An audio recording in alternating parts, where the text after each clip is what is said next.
La Segunda Guerra Mundial. Eventos, personajes, tecnología. Le doy la bienvenida a nuestro episodio del día de hoy. Episodio 189. Capitula el Japón. El 9 de agosto de 1945 es sin duda el día decisivo de la etapa final de la guerra en el Pacífico. En unas pocas horas, los líderes japoneses a cargo de las decisiones fundamentales de esta guerra reciben en la madrugada las noticias de la declaración de guerra soviética, así como reportes de combates en Manchukuo, la nación títere que han creado los japoneses al quitarle territorio a China. Se encuentran en el proceso de decidir cuál es el impacto de esta novedad que algunos consideraban inevitable, por lo que el punto importante es qué tan grande es el ataque soviético. Los reportes iniciales parecen indicar que no es una fuerza muy grande, por lo que se lucubra que tal vez es posible repeler el ataque. Esa información es equivocada y el número de fuerzas y el nivel de refinamiento del ataque soviético pondrán en jaque a las fuerzas japonesas incluso antes de que termine el primer día de la ofensiva. El otro tema pendiente es que hace 3 días los estadounidenses han soltado una bomba atómica sobre el Japón y desde entonces a través de millones de panfletos amenazan con bombardeos adicionales. Hay quienes dudan de que los estadounidenses tengan bombas adicionales. Alrededor del mediodía esa duda se aclara cuando se les comunica que una bomba similar acaba de estallar sobre Nagasaki. Los reportes iniciales son muy del estilo japonés en esta guerra, muy optimistas e informan que esta bomba ha causado muchos menos daños y muertos que la lanzada sobre Hiroshima. Eso es cierto, son apenas entre 40,000 y 50,000 muertos. Resulta que existe una polémica respecto a la razón por la cual el Japón capitula en la Segunda Guerra Mundial. La versión más conocida y aceptada es que fueron las bombas atómicas las que forzaron la capitulación japonesa. Otra versión más reciente afirma que fue el ingreso de la Unión Soviética a la guerra la que causó esta capitulación. Este debate siempre me ha parecido interesante. Si usted es de la opinión de que fueron las bombas atómicas las que causaron la capitulación japonesa, ¿le parece entonces que el ingreso a la guerra contra el Japón de la fuerza terrestre más letal del planeta a los japoneses les pareció poca cosa? ¿Ese les resultaba un problema menor? Si usted es de la opinión de que fue el ingreso de los soviéticos lo que causó la capitulación japonesa, entonces, ¿cree usted que a los japoneses les pareció poca cosa ser bombardeados con esta arma capaz de causar por sí sola la muerte de decenas de miles y la destrucción completa de una ciudad entera en apenas unos segundos?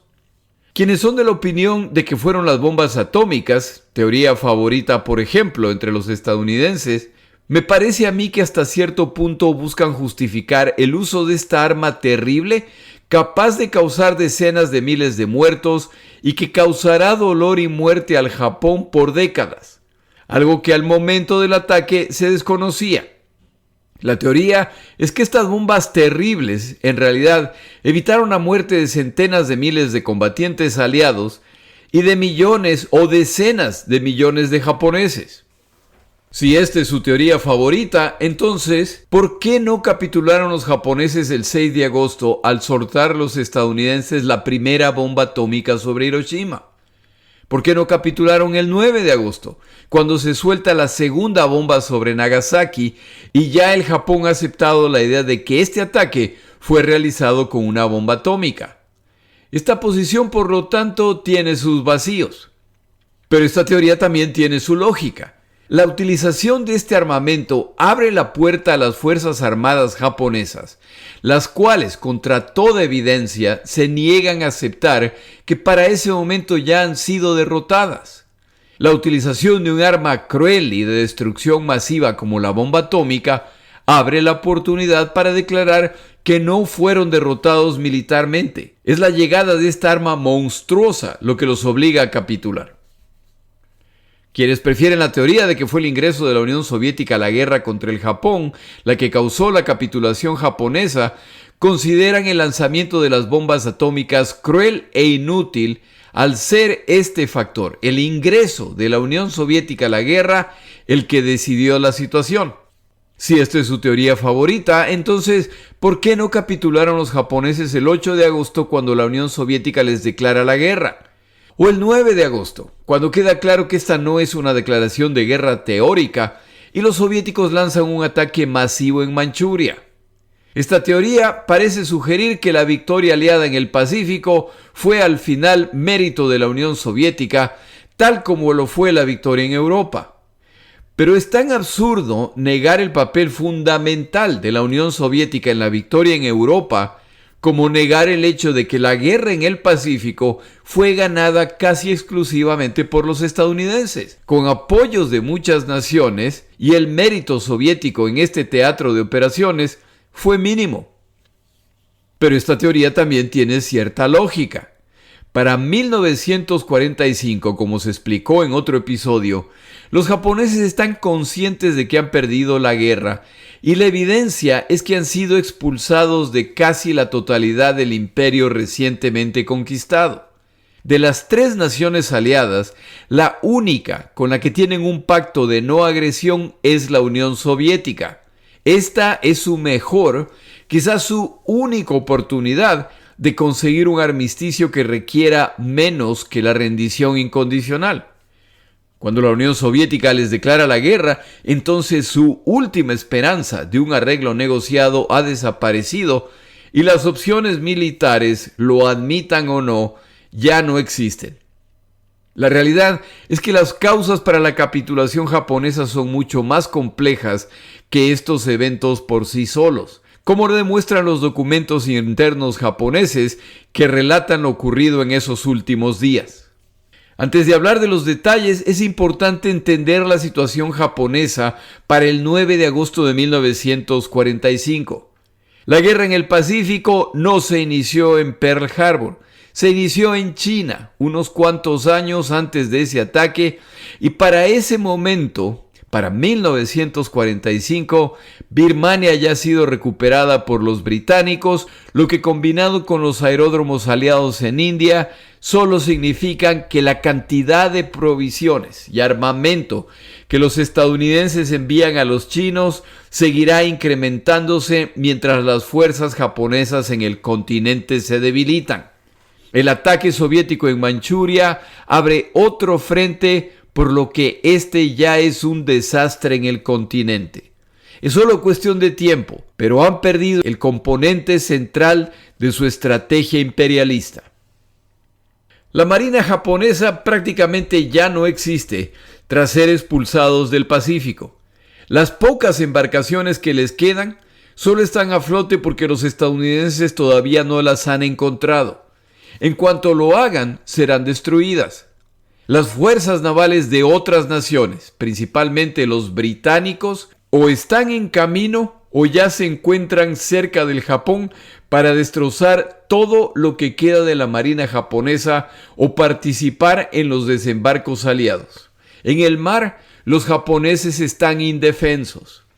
La Fuerza Aérea Japonesa ya es historia, como lo demuestran las incursiones a placer de parte de los aliados, incluyendo los 2 bombardeos atómicos en que bombarderos estadounidenses han sido capaces de ingresar al territorio japonés durante el día, atacando a relativamente baja altura y no han enfrentado ni fuego antiaéreo ni intentos de intercepción por parte de cazas japoneses. Todavía cuentan con miles de aviones, pero estos están reservados para las misiones suicidas cuando se inicien los desembarcos aliados en Kyushu. Los bombardeos con armas atómicas no han detenido los bombardeos nocturnos que siguen despedazando ciudades japonesas y nadie sabe con cuántas bombas atómicas cuentan los estadounidenses o cuáles son las siguientes ciudades a ser atacadas. Podría ser el caso que una o más ciudades japonesas serán destruidas cada semana. Como mencioné en un episodio previo, los japoneses han intuido el plan de desembarco estadounidense y han ubicado sus mejores fuerzas y equipo en Kyushu, la isla al sur de la isla principal, Honshu. Otros miles de combatientes son ubicados en Honshu, donde se encuentra Tokio, a fin de enfrentar a las fuerzas enemigas sobrevivientes cuando se completen los combates en Kyushu. El ataque soviético en Manchuria ahora vuelve vulnerable a Hokkaido, la isla japonesa más al norte de su territorio, y ahí sí, ya no tienen fuerzas para repeler un ataque decisivo contra esa isla. De repente, existe el riesgo de que han puesto al Japón en bandeja de plata para una invasión soviética. Y si para los japoneses era inaceptable la ocupación de fuerzas extranjeras, la posibilidad de que estas fuerzas sean comunistas soviéticas era la peor de todas las posibilidades, empezando porque la existencia de un emperador en un régimen comunista es imposible. En otras palabras, el plan descrito hace unos pocos episodios, que era totalmente razonable en medio del desastre que ya tienen entre manos, ahora resulta que los ha expuesto a un riesgo mayor. Respecto a lo interno, en 1945, el Japón ha tenido la cosecha más pobre en 50 años. La producción de alimentos e incluso de materiales para la guerra ha caído muy por debajo de niveles mínimos aceptables, y con el bloqueo naval que ya es total y con su infraestructura de transporte destruida, la muerte de la población por hambre, enfermedad y en pocos meses frío se acelerará hasta causar la muerte de centenas de miles o de millones de civiles, incluso si no se producen los desembarcos aliados. El resumen de todo esto es muy sencillo. Al Japón ya solo le quedan opciones terribles y se debe considerar la posibilidad de capitular. Pero esa decisión está en manos de los llamados los 6 grandes, si se hace una traducción literal del inglés. Yo he decidido llamarlos el Consejo de 6. Este grupo fue constituido a inicios del siglo XX en el Japón y es un organismo de consejo en temas militares. A lo largo de la historia militarista japonesa del siglo XX, este consejo va ganando poder y para la Segunda Guerra Mundial están prácticamente a cargo de la nación. Son quienes deciden el rumbo a tomar. A fin de que este consejo represente a la nación, sus decisiones deberán ser tomadas por unanimidad. Para 1945, este consejo está constituido por Kantaro Suzuki, primer ministro. Shigenori Togo, ministro de Relaciones Exteriores. Mitsumasa Yonai, ministro de la Marina. Korechika Anami, ministro del Ejército. Yoshijiro Umesu, jefe del Comando del Ejército. Soemu Toyoda, jefe del Comando de la Marina. 4 militares y 2 civiles, que solo pueden hacer recomendaciones si alcanzan la unanimidad. Las divisiones internas en este grupo no son particularmente nuevas, y a partir del punto en que está quedando claro que el Japón va a perder la guerra, se vuelven más y más agigantadas. Para agosto de 1945, esto ya es innegable incluso para los más optimistas. Los 2 civiles, Togo y Suzuki, son de la opinión de que es hora de capitular. Para los militares esa palabra es tabú, entre otras razones porque a lo largo de esta guerra han realizado una campaña de desinformación en que la población civil y las fuerzas armadas japonesas no están al tanto de la desesperada situación del Japón, y porque todavía confían en esa batalla decisiva en que el Japón saldrá victorioso, o al menos resultará en que les ofrezcan algo mejor que la rendición incondicional. Si esto falla, al menos morirán con honor, y esa posición aplica, en opinión de los militaristas, a militares y civiles. El emperador ordena a Suzuki, el primer ministro, que realice una evaluación de la situación y haga una recomendación. Suzuki llama al Consejo de 6 a sesionar y recomienda que, dado el impacto de las bombas atómicas y el ingreso soviético a la guerra, El Japón debe aceptar la declaración de Potsdam, pero exigir que se garantice la seguridad del emperador. El ministro de la Marina, Yonai, rompe el silencio tras la propuesta y afirma, dirigiéndose a sus colegas militares, que de nada les sirve quedarse callados. Eso no cambia la situación. Se debe aceptar la declaración aliada de Potsdam en que se listan las condiciones para la rendición del Japón. Por supuesto, está de acuerdo con que se debe respetar al emperador. Se produce un debate de más de 2 horas y hay 3 miembros a favor de lo propuesto y 3 en contra. Yorechika, Yoshihiro y Soemu exigen que se añadan 3 condiciones. La primera es que el Japón enjuiciará a sus criminales de guerra. La segunda es que las fuerzas japonesas se desarmarán a sí mismas. Y la tercera es que no habrá ocupación de las islas japonesas. Solo les faltó pedir que les entregaran a Stalin, Churchill y Truman encadenados. Esta propuesta, por supuesto, no logra la unanimidad y a las 8 de la noche, Togo y Suzuki, los 2 civiles en este grupo, se ponen en camino al Palacio Imperial para hablar con el emperador. Le comunican que no hay acuerdo respecto a cómo proseguir. Se llama a una última reunión ese día y esta se realizará en el Palacio Imperial.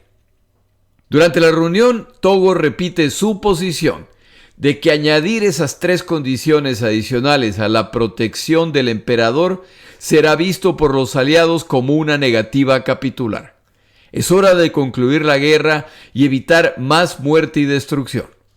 Los que quieren las condiciones adicionales dicen que de no ser aceptadas, entonces se deberá producir la batalla decisiva en territorio japonés y no tienen dudas de que pueden causar graves pérdidas a sus enemigos.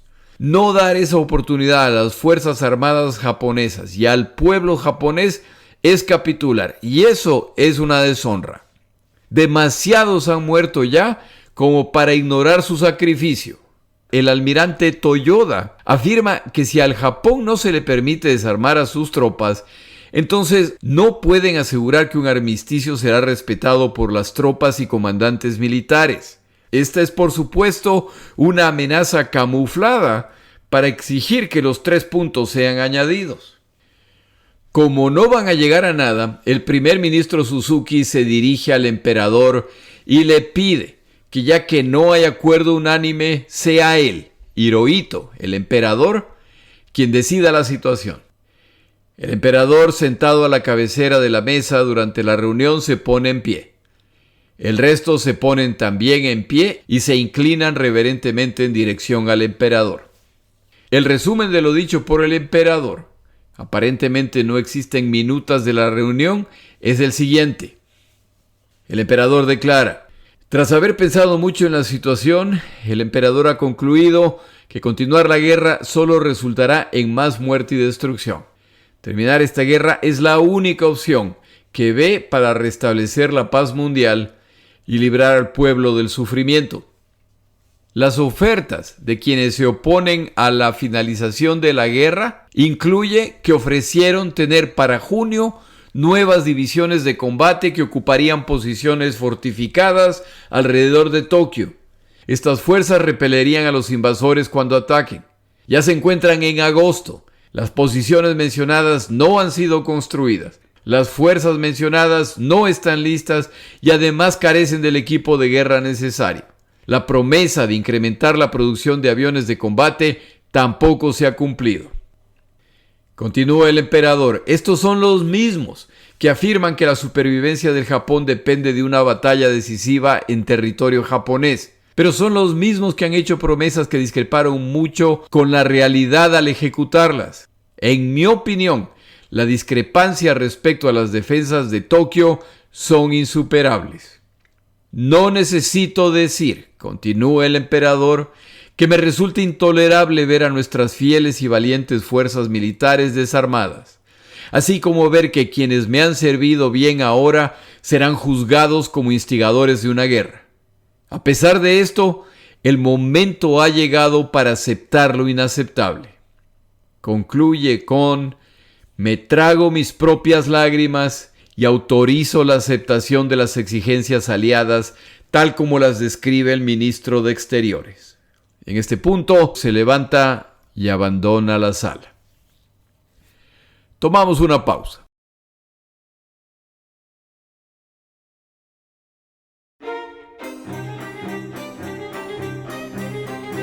Palabras de Churchill. En 1940, en los meses en que Gran Bretaña estaba bajo amenaza nazi y era la última nación que resistía, Churchill emite el siguiente recordatorio. Todavía estamos subiendo la colina. Todavía no hemos llegado a la cima. No podemos contemplar el paisaje, ni siquiera imaginar cuál será su condición cuando llegue esa ansiada mañana. La tarea que tenemos ante nosotros inmediatamente es a la vez práctica, sencilla y severa.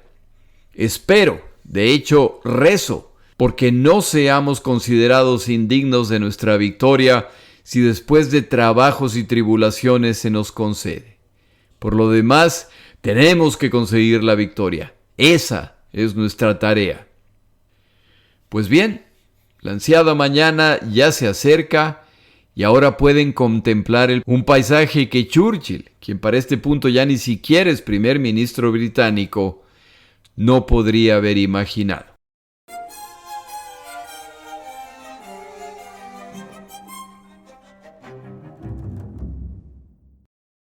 Con lo expresado por el emperador, por lo tanto, el asunto está resuelto. Excepto que la condición única que el Japón no planea negociar, la continuación del emperador japonés, no ha sido aceptada por los aliados. Quienes se oponen a la paz podrían tener la oportunidad de continuar la guerra si esa propuesta que está a punto de ser presentada es rechazada por los aliados. Personal del ministro de Exteriores trabajan frenéticamente en la noche enviando propuestas a través de Suecia y Suiza, comunicando que el Japón está listo para capitular siempre y cuando se garantice la seguridad y continuación del emperador japonés. Entre los militares participantes en el Consejo de los Seis hay amargura respecto a esta decisión y tienen dudas de que serán aceptadas por otros comandantes. Va contra sus principios cuestionar la infalibilidad del emperador, pero eso no quiere decir que los que están rodeando al emperador no están envenenando su juicio. En el pasado reciente del Japón ha habido innumerables ocasiones en que políticos han sido golpeados, secuestrados, incluso asesinados por el bien de la nación. Tal vez es hora de tomar medidas similares. Empiezan a comunicar la decisión a sus subordinados, muchos de los cuales se indignan. El mensaje es que ya ha sido el emperador quien ha expresado su decisión. No queda nada que puedan hacer excepto aceptar esa decisión. Les recuerdan además que los aliados no han aceptado la condición única, por lo que en realidad en ese momento nada ha cambiado. Mientras llega la decisión aliada, los ataques aliados no cesan, y en el Japón la indignación aumenta tras la segunda bomba atómica. Los periódicos citan al ministro del Ejército. Incluso si tenemos que comer hierba, tragar tierra y reposar en los campos, pelearemos hasta el amargo final, con nuestra convicción permanente de que encontraremos vida en la muerte. Anami cierra su declaración citando a dos héroes japoneses de antaño y pide a la población lanzarse al combate para detener al arrogante enemigo. Esta declaración de Anami, un miembro de los Seis, después de lo que se ha discutido, no es difícil interpretarla como una señal de que las Fuerzas Armadas japonesas podrían no aceptar la decisión imperial. El 10 y el 11 de agosto de 1945 son días de tremenda tensión en Tokio, mientras esperan la aceptación o rechazo de la propuesta japonesa. Por favor, note que bajo la posición aliada de rendición incondicional, esto no deberían ni siquiera pensarlo. En el Palacio Imperial se preparan para pasos siguientes si los aliados aceptan en medio de la sensación de que no está claro si las Fuerzas Armadas aceptarán esta decisión del emperador, y a alguien se le ocurre que lo mejor será si el emperador en persona anuncia la rendición. Esta sugerencia es una locura sin precedentes. El pueblo japonés nunca ha escuchado la voz de su Dios en la tierra. Que hable directamente el emperador Hirohito produciría un shock total.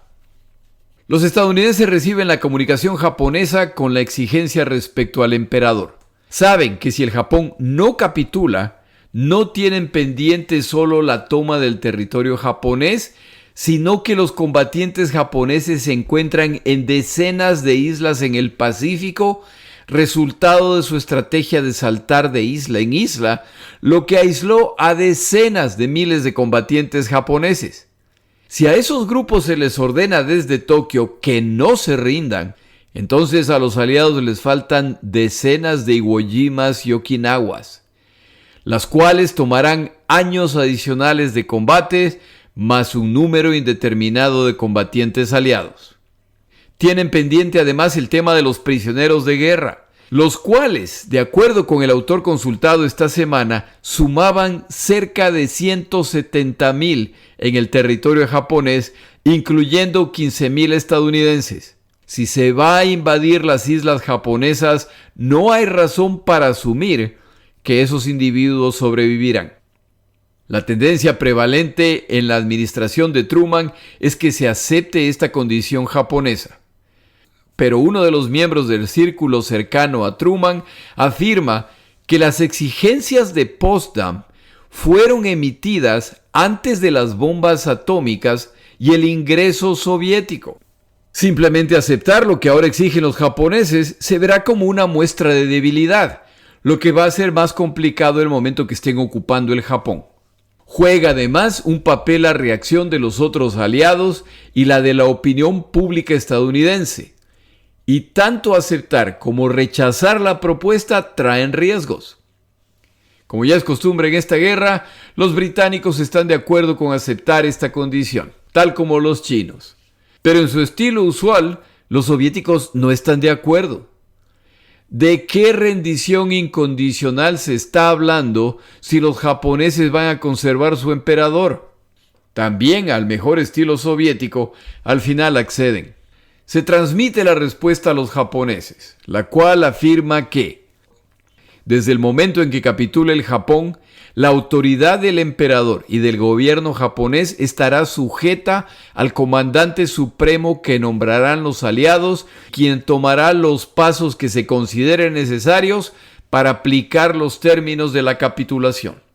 La forma de gobierno definitiva del Japón, de acuerdo con la Declaración de Potsdam, será establecida libremente por la voluntad del pueblo japonés.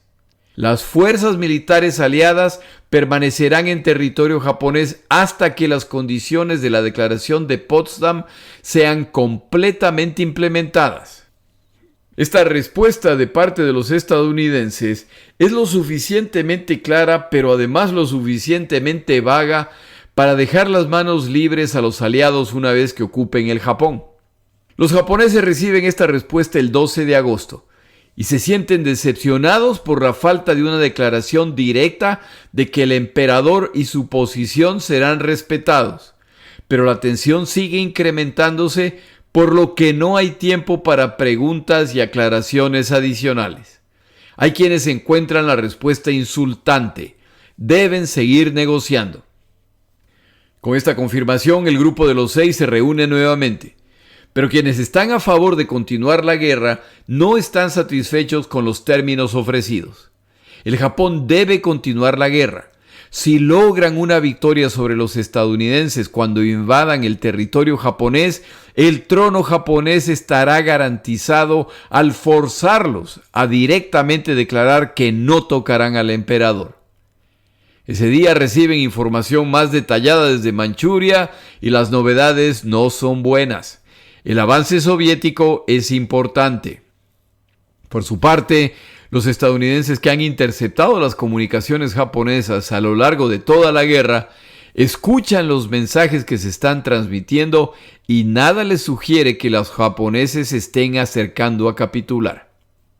El 13 de agosto los estadounidenses discuten los pasos siguientes y son de la opinión de que bombardeos atómicos adicionales no van a resultar en la capitulación japonesa, por lo que se ordena que se preparen bombas adicionales a fin de utilizarlas antes de los desembarcos aliados.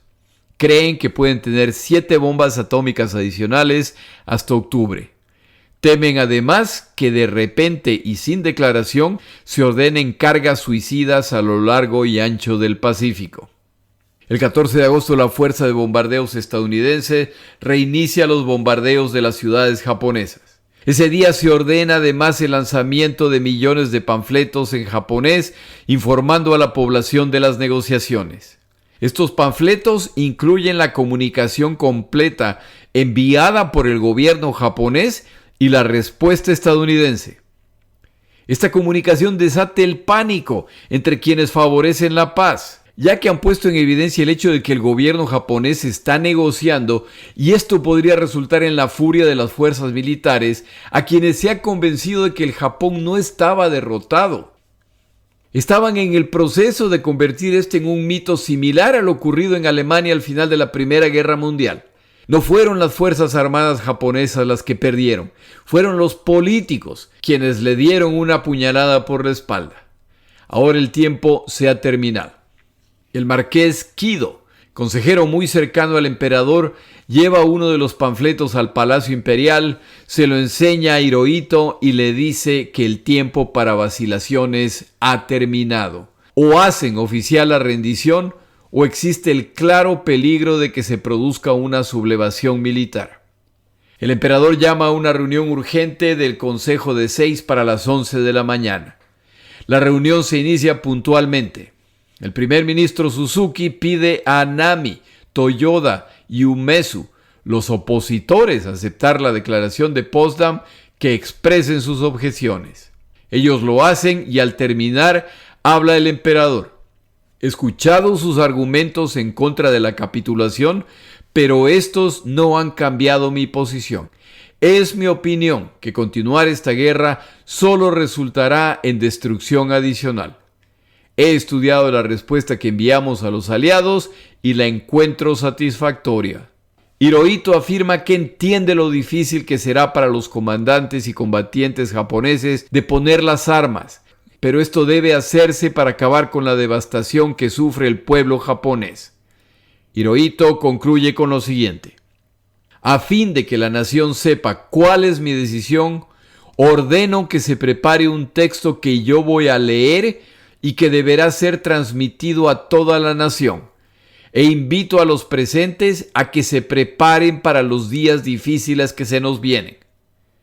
Al emperador en ese momento se le van las lágrimas, así como a los presentes. El Consejo de los 6 ahora entiende que la decisión es oficial y la aprueba. La unanimidad ya no es necesaria. El emperador ha tomado la decisión y ellos deberán seguirla. El Ministerio de Exteriores empieza a enviar la comunicación a través de Suecia y Suiza. El Japón ha capitulado.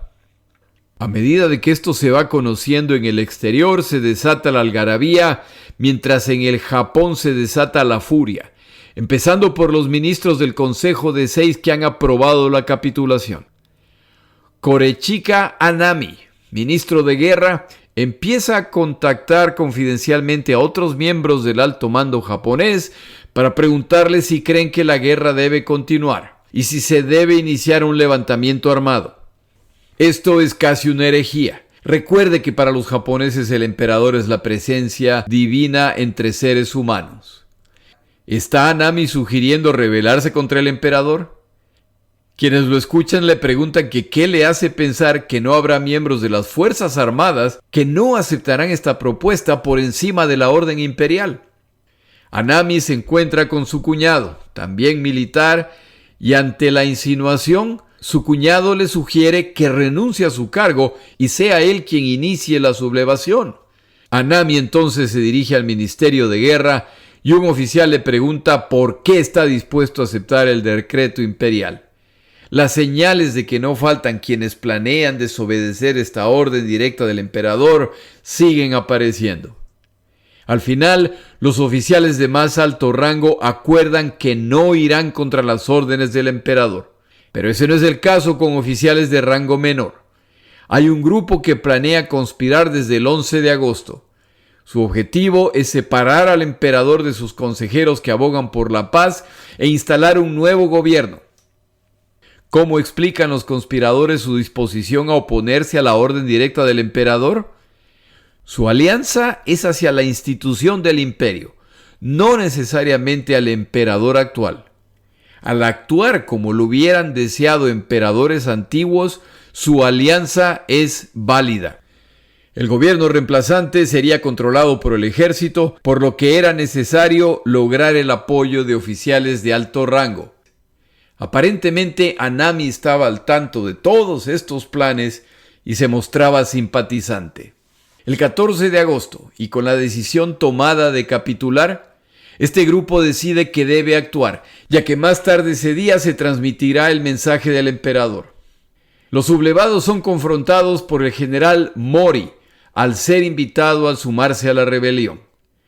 Como Mori se niega a sumarse, los sublevados lo asesinan.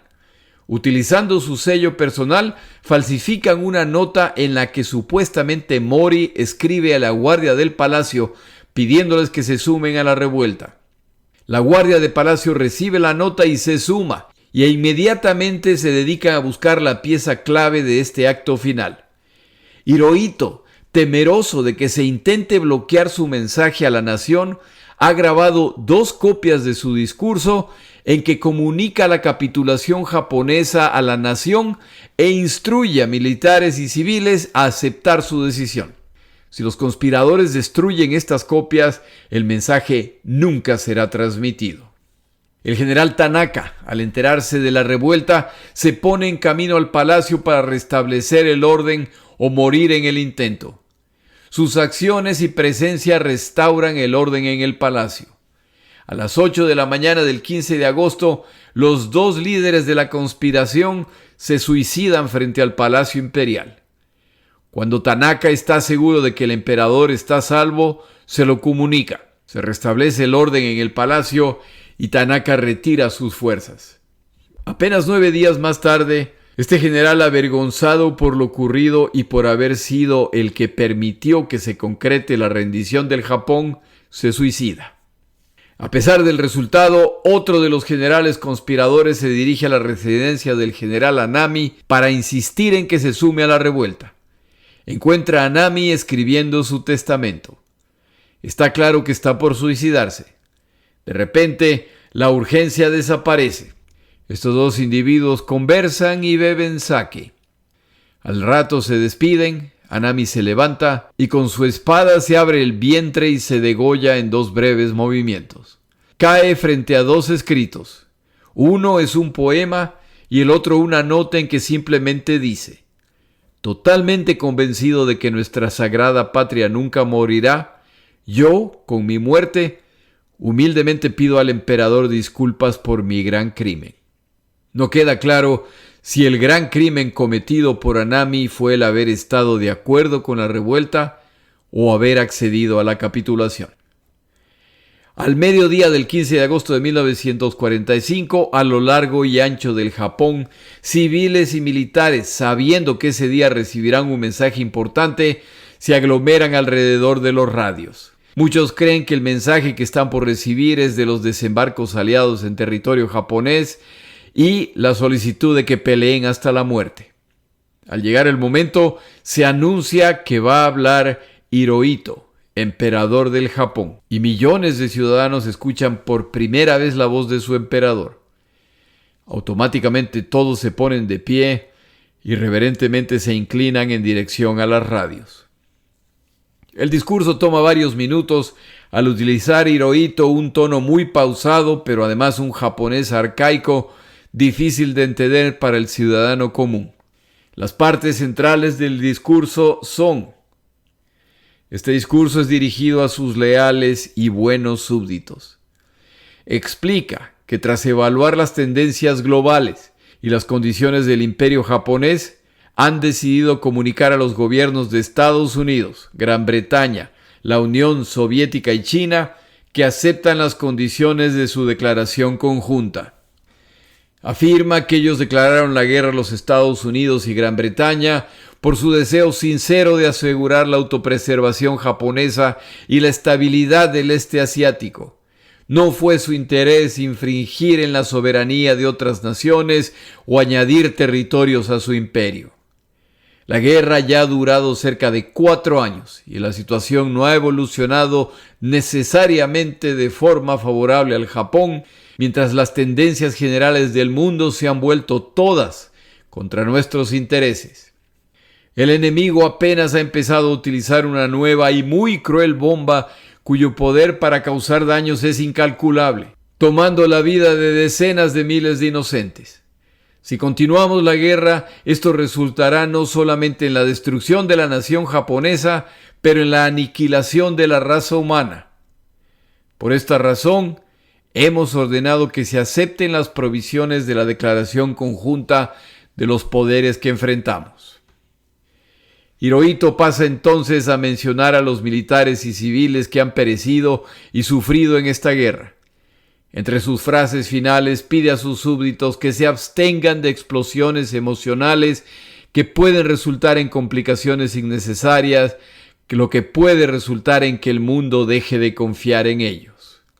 Hirohito concluye con: unan todas sus fuerzas para la construcción del futuro, cultiven la rectitud, busquen la nobleza espiritual, trabajen con decisión para exaltar la grandeza innata del Estado imperial y para avanzar con el progreso del mundo. Termina la transmisión y las reacciones son distintas, y furia es probablemente la más común. ¿Cómo es posible que hayan perdido la guerra? ¿Cómo es posible que hayan capitulado? Esto es de cobardes, mejor muertos que derrotados. Por supuesto, también existen muchos que sienten alivio ya que la tortura ha terminado. Aquí hacemos un breve paréntesis para relatar la última aventura de Saburo Sakai en esta guerra. El 13 de agosto, el oficial a cargo de su escuadrón llama a los pilotos. Para aquel entonces, Saburo Sakai ya es un instructor, no se le permite volar en misiones de combate. El comandante les informa que el Japón ha decidido aceptar la declaración de Potsdam y les pide que trabajen con él y se sujeten a sus órdenes a pesar de lo duro de la situación. Deben mantener el orden.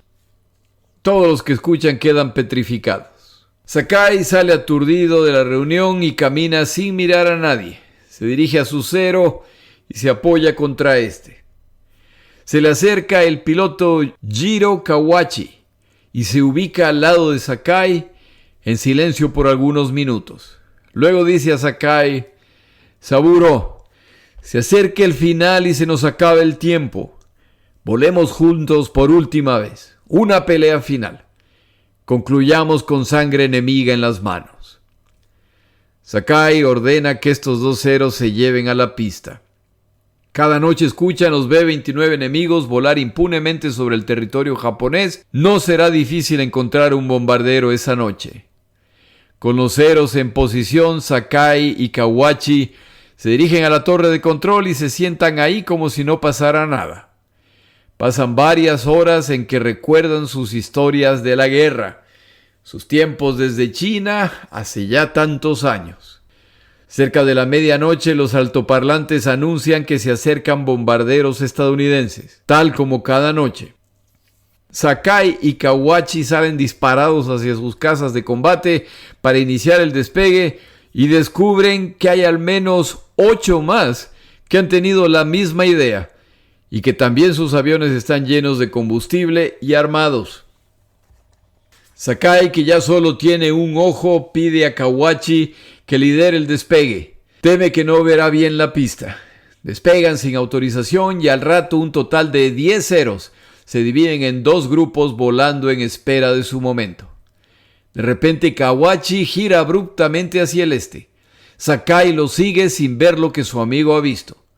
Los 2 grupos adicionales lo siguen. De repente Sakai ve tenuemente lo que Kawachi ve. Es un B-29 estadounidense. A Sakai le sorprende el tamaño del aparato. Kawachi y él atacan. Pasan y ahora los otros 8 Zeros se lanzan contra el bombardero. Sakai describe el espectáculo como un enjambre de abejas atacando a un toro. Las ametralladoras del bombardero devuelven el ataque y Sakai es uno de los que está siendo impactado. Persisten en el ataque y creen haber averiado el bombardero. Pero este es demasiado rápido y los Zeros no pueden mantener el ritmo. Kawachi, sin embargo, no planea rendirse y se lanza una vez más intentando encontrar al bombardero en la oscuridad. Sakai lo sigue. Pescan al bombardero en un giro y por un segundo lo tienen en sus miras. Disparan y claramente ven que han impactado el frente y el lado del bombardero. El piloto estadounidense deja caer el bombardero en un intento de eludirlos. Kawachi y Sakai los siguen, pero en la oscuridad y acercándose al mar, simplemente alcanzan a ver el impacto del bombardero en el mar. Giran una última vez y ven al bombardero estadounidense hundirse en el mar. Aterrizan y el comandante está furioso, o al menos debe aparentarlo. Supongo que no puedo culparlos, pero que sea la última escapada. Ningún avión está autorizado a despegar. Les comenta además que en varias pistas se reportan casos similares de pilotos o de grupos enteros de combate que se niegan a terminar los ataques. De acuerdo a Saburo Sakai, esa misión nunca fue reportada y nadie tomó crédito por el derribo de este bombardeo estadounidense. Él, Sakai, solamente ha revelado esta historia al escribir el libro. Al día siguiente, Saburo Sakai es uno de los millones de japoneses que escuchan amargamente las palabras de su emperador. Y así, el 14 de agosto de 1945, el Japón capitula y el mundo puede finalmente respirar aliviado.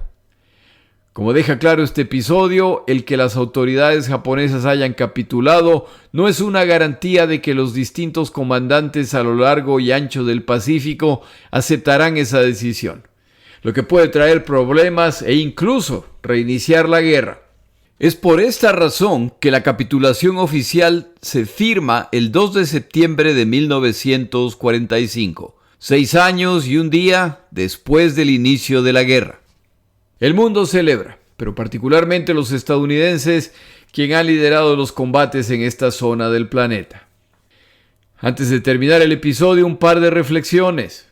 Una de las insinuaciones comunes respecto al uso de las bombas atómicas sobre el Japón es que no había necesidad de utilizarlas contra un enemigo ya derrotado y que su uso fue más un mensaje para los soviéticos. Basado en lo que yo he leído, hay evidencia de que el mensaje a los soviéticos era parte de la motivación. Pero supongo que la pregunta es, ¿hubiera capitulado el Japón si no se hubieran utilizado las bombas atómicas? Queda claro que el punto crucial ocurre cuando los aliados acceden a respetar la institución del emperador, lo que por supuesto es todo menos una rendición incondicional. Es el equivalente a decir que en Alemania Hitler, si hubiera sobrevivido, no era enjuiciado. Y me refiero a la similitud como líderes nacionales. Los aliados no respetan al emperador por justicia, sino por conveniencia. Si esto no se hacía, se hubiera tenido que invadir el territorio japonés, lo que hubiera causado la muerte de millones, incluyendo centenas de miles de combatientes aliados, más la ejecución de los prisioneros de guerra. ¿Se hubieran rendido los japoneses si se abandonaba la absurda posición de rendición incondicional y se les ofrecía respetar al emperador?